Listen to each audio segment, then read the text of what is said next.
Well, happy New Year, everyone. The big night is creeping up upon us, and we are in our holiday episode mode over here. We're switching things up at the Wealthy Podcast, and just taking some time. Our last episode, part 1 with Allison Young, was all about looking back over 2024 and some of the standout themes. And today we're going to be talking about the year and the future that we see ahead. So welcome back, Allie, for part 2. Thank you. So yeah, the new year is fast approaching. Allie, what are you excited about? Oh my gosh. So once I've had a moment to sit and again, reflect, have gratitude. I mean, the ideas for next year have been in motion for some time. There's a lot of things I'm really, really excited about. We continue to sort of bravely pursue the goals of our campaign. How do we catalyze change, radical change in healthcare? So that has me really excited. I think about that, and I was listening recently to a CBC radio cast on the impacts on families, on individuals when they're faced with like a diagnosis like cancer, for instance. Mm-hmm.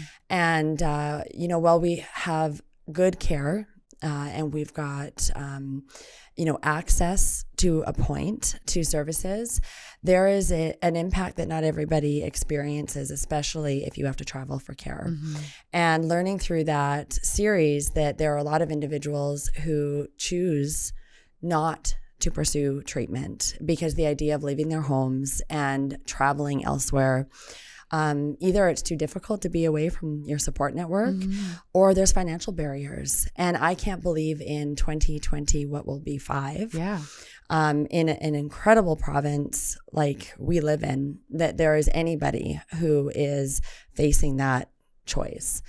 So I'm really excited to continue to work with our generous community and our hospital, interior health, and care providers in exploring how we can bring more services close to home, how we can eliminate that burden, and how we can work to establish more programs at KGH that provide a greater range of caring for the needs that people have through different ages and stages of their health journey. So that has me really excited.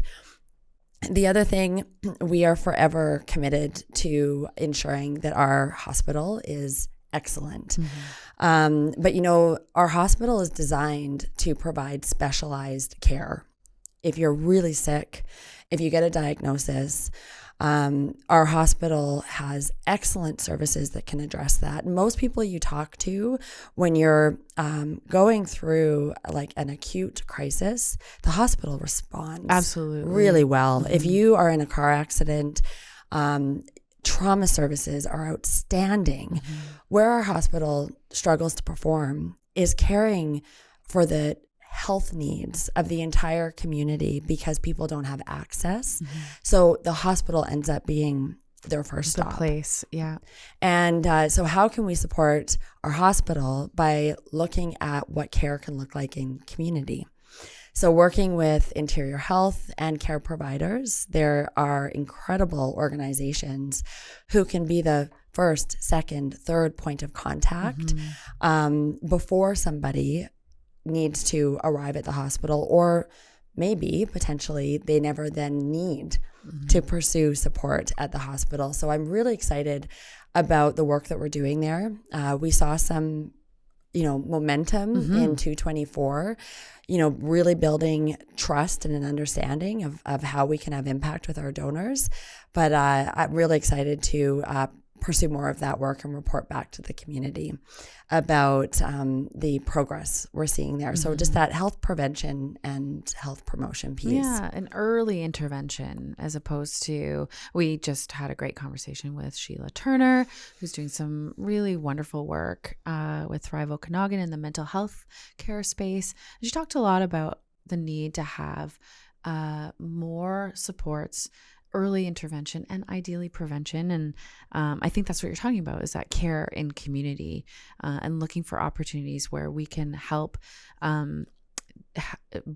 bring donors into that conversation and say, okay, how about we take some action here as well as making our hospital world-class, which, I mean, arguably, donors have done a great job in enabling that. Mm-hmm. There's always going to be work to do in that regard.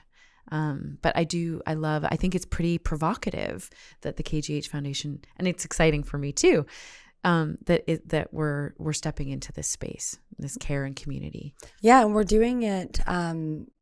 It's twofold. One, it's, when you're asked, how can I have the greatest impact in, let's say, mental health? How can I support people? We have individuals who want to look at services and programs that are operating out of our hospital.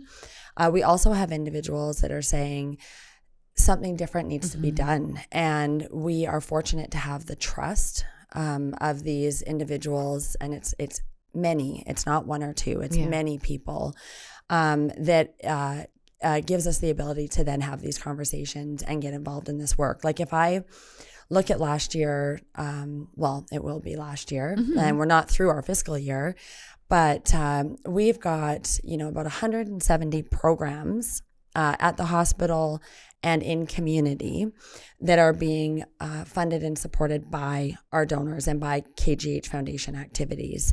And those are, you're thinking equipment, technology, outreach programs. Well, we have close to 70 programs that we are supporting with community partners who are incredible, community partners like the Boys and Girls Club and the CAYC.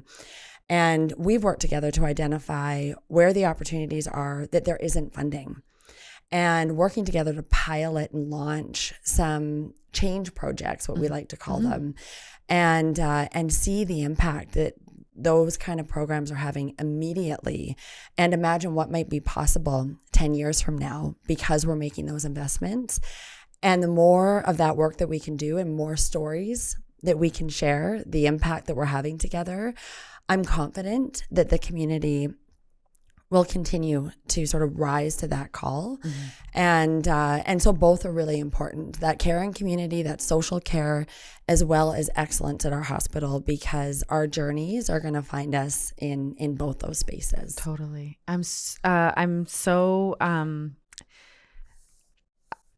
impressed. I mean, you and I've worked together for a long time now. We started almost the same time, which will be 9 years this coming year.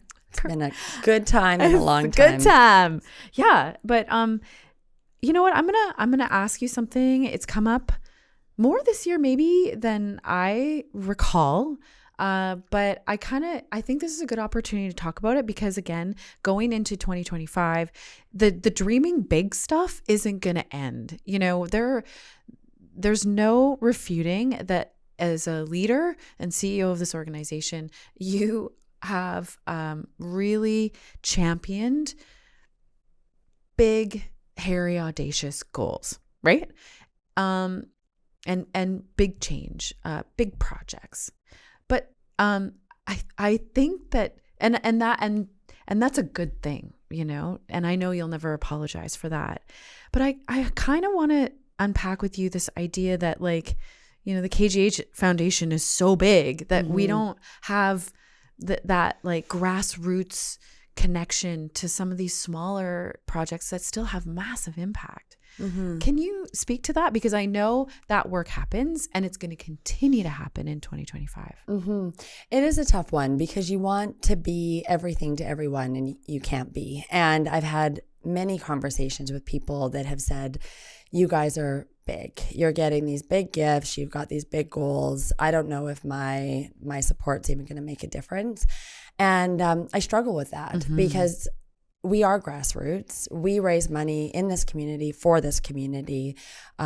We are led by a board of directors that are members of this community. We are an independent entity that is here to represent the needs of the Okanagan and the central or southern interior, And so we are unlike sort of any other foundation that you would find in any other community. And we're here to serve the needs and the people that live in this community and stand up for what matters to them. So there's that. So there's my fighting heart. And we could we could stay small. And we thought about this a couple of years ago, focus on one project, kind of one thing at a time. But our community needs more from us. Healthcare needs more from us.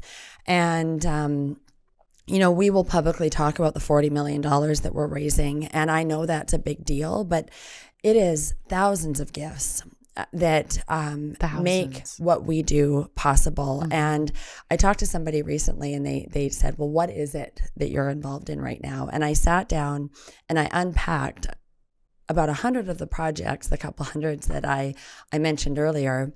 And they are projects that are a patient and comfort initiative that is about supporting family members when their loved one is dying in the hospital. Mm-hmm. And it's a $10,000 initiative that is transformative for that family.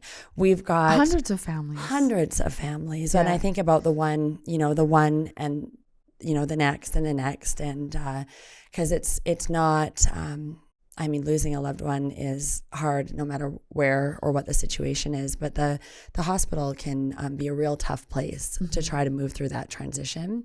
We've got pets that come through. We have donors that fund a program that has dogs that come through the hospital to visit patients, especially long stay patients.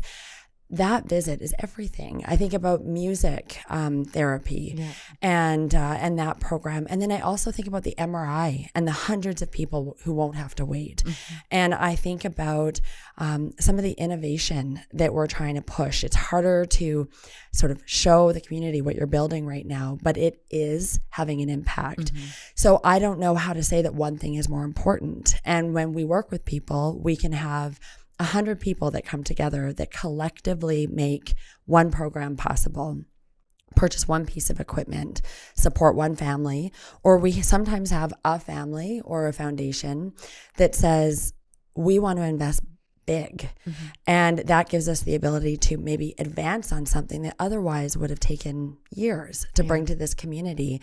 So I want to say yes. I want to say to anyone who gives, thank you for giving, but don't see our sort of big dreams and big ambitions as something that maybe is now less rooted in community or has less of an impact, or that you getting involved might have less of an impact. Mm-hmm. Because it's, like I say, every dollar, the thousands of gifts, and those dollars are going right back into our community mm-hmm. and having an impact across the spectrum of care. Yeah, and to your point, I did a quick audit for a project that I was working on of all of the projects that we have been involved with over the last year, and there were over 300. And some of them are the big ones that you hear about in the news. And then there's projects like the Wishing Well, that you mentioned, which is compassionate care for families whose loved one is passing in the ICU. There are so many of those little projects. And I want to say little because they're big. They're still big. Maybe we'll call them big little projects. Big little. Yeah. Yeah, they're little dreamers, and then we have big dreamers. And yeah, but there's really, and then again, you've already mentioned this too, this growing, seeding partnership and cooperation that we have with partners in community that may not have the same degree of fundraising oomph, muscle that we have, that we've trained that muscle over decades, right? Mm-hmm. We know that that's what we're good at. And some of these organizations are so busy delivering programs that we can benefit by working together and supporting them as well. Yes. And you've mentioned BCG Kelowna. We've got the CYAC, the Children, Youth Advocacy Center, Kelowna Community Resources. So all kinds of, I don't want to say tentacles, but it feels like that, It's a network. It's a network. Yeah. It's a web. That's built around relationships. And it can be as big or as big little as anybody wishes. I love that. What is the future you see, Allie? What is the future you see? The future. Well, I mean, for us, if we just start kind of what's right in front of us, I'm really excited about JoeAnna's House expanding. Yeah. We opened JoeAnna's House just over 5 years. We just had our 5-year anniversary. We have had a wait list for almost 2 years now. Mm-hmm. It means there are families who are traveling here. Our hospital, when we opened up JoeAnna's house had 400 beds. It has just shy, I think it's 497 the last time I heard. We still serve 1 in 4 people who are in our hospital are from outside of the Okanagan. And we know what vacancy is like in Kelowna. So it feels really good knowing that we are able to advance with that. We've gotten so much support. It's a really special program, and it is donors and fundraising that supports that. So really excited. A program at the hospital, we fundraised like mad for cancer care last year. It's launched already, but I just can't wait to see the continued impact. So the gyne-onc, so being able to serve women and be able to provide them the treatment that they need with gynecological cancers. And when you dig into that one and unpack it a little bit, we talk about healthcare close to home. We women could not get these interventions until September. Yeah. In our home community. In our home community. We were traveling to Vancouver, to Victoria, and because of those 2 sites having so much pressure on them, the window of time that women are sort of faced with and waiting often would exceed, which means that cancer would spread and they were no longer eligible for surgery and for that intervention. Knowing that donors who supported us have helped us respond to that, so that when the Health Authority and BC Cancer came together to say, let's do this, but we have no tools or technology for these surgeons, that we were able to step up and make a commitment with our community support. Unbelievable. That has me really excited. I'm really excited to start exploring where else we can help provide, services that are not currently here. Right. I know that there's a lot of conversation around NICU. So being able to support a higher level of service. Same with pediatric care. We are sending way too many kids to the coast. It's putting a lot of pressure on BC Children's Hospital.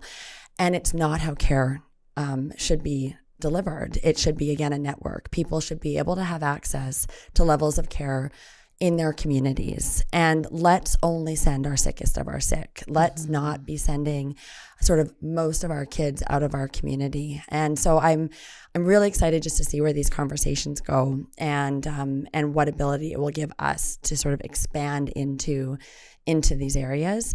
I'm going to just interject because I've heard this a number of times. I get asked this question a lot. A children's hospital in the interior, is that something I know it's a complicated question, but maybe you can provide a little bit of clarity around that question or the answer to that question, because it is complicated. And I know it's something a lot of people are curious about and want, but again, it's a big question. And I understand that. I mean, I've raised my kids in this community. I've traveled to the coast with both of my children to receive specialized care as they were growing up. There's a lot of good people to speak to this, but what I will say at this point, from what I understand, we just don't have the critical mass for a specialized children's hospital in this community. Yeah, that's the population. That's your population. Yeah. But that said, again, childcare, so specialized pediatric care, should be available to some level at hospitals throughout the interior, throughout the mainland. It doesn't serve the need of patients to have to send everybody to one place. It overwhelms that place, and it means that people are having to uproot themselves to receive care. So the hope is that just like we have a network in this community that helps us drive big impact, that there's a pediatric network. There is a pediatric network, and they're working together to understand how they can provide services across the province. And they do that in ways, I know I was just in a conversation about how can we bring specialized nurses here to support a patient population who right now is having to travel to Vancouver for care. We saw that in neurology with Parkinson's and deep brain stimulation. We don't have that program here right now. It's a dream for one day. But what we can do is support patients who live in our community and in the interior by reducing the amount of time that they have to spend traveling. So we, with donor support, fly nurses here for a once-a-year clinic to ensure that those with deep brain stimulation have the checkup and that everything is working smoothly. And that way they're receiving that incredible care but here. So the more and more of this that we're seeing, it just has me so excited about what's possible. And then, of course, back to care and community. I'm really excited to see some of the outcomes of the relationships that we're building and the programs that we are co-funding and we're participating in, and just how it's going to impact the overall health of this community. I love it. All right, let's wrap it up. How do you, one last question. That's a question close to my heart. Whenever I say to people, oh, we were just on holidays, and oh, where are you from? Oh, I'm from the Okanagan, Kelowna. They're like, oh, you're so lucky. And I think sometimes maybe like, you know, because we're so focused on like, what are the challenges in our community and how can we support the solutions to that? Like, what makes you proud to live in the Okanagan? And like, what do you see kind of like the future of this community's brand? Like, what is the feeling, the experience that you hope that people feel about living here? I love where I live. And just recently, my husband and I were sitting and we're like, if we could live anywhere in the country, where would we live based on what matters to us? We landed in British Columbia, you know, the nature, the mountains, the the diversity, both from sort of a geography and people perspective. And then we were like, okay, so in this province, you know, what matters to us? And we love the idea of a little big city, you know, a community that has a little bit of everything you need, a great airport, but is also 5 minutes from nature. Like, we're so fortunate to be able to leave work, and if we wish, you know, half an hour later can be on the side of a hill hiking in nature. And all of that to be said, what I've come to love over the 20 years that I've lived here are the people and the pockets of people and the communities within our community, and the way that we think and work together. We're like entrepreneurial. We've got big dreams. We have to problem solve because the way we live here, the way we do work, the way we experience healthcare is different than it would be if you were in Vancouver, for instance. So there's not a day that I'm not out in community that I don't run into someone that I know through work or through my kids' activities as I was raising them. There's always like a warm hello, the number of small businesses, and just watching the community grow into itself. So I think it's a city with a really big heart, and we continue to punch above our weight. And I think that we believe anything is possible. And I love that. I love that. And we feel a huge sense of accountability sort of to each other and the community that we call ours. Well, that seems like a perfect place to wrap up 2024 and to welcome a new year. So Happy New Year, everyone. Happy New Year. Make it great.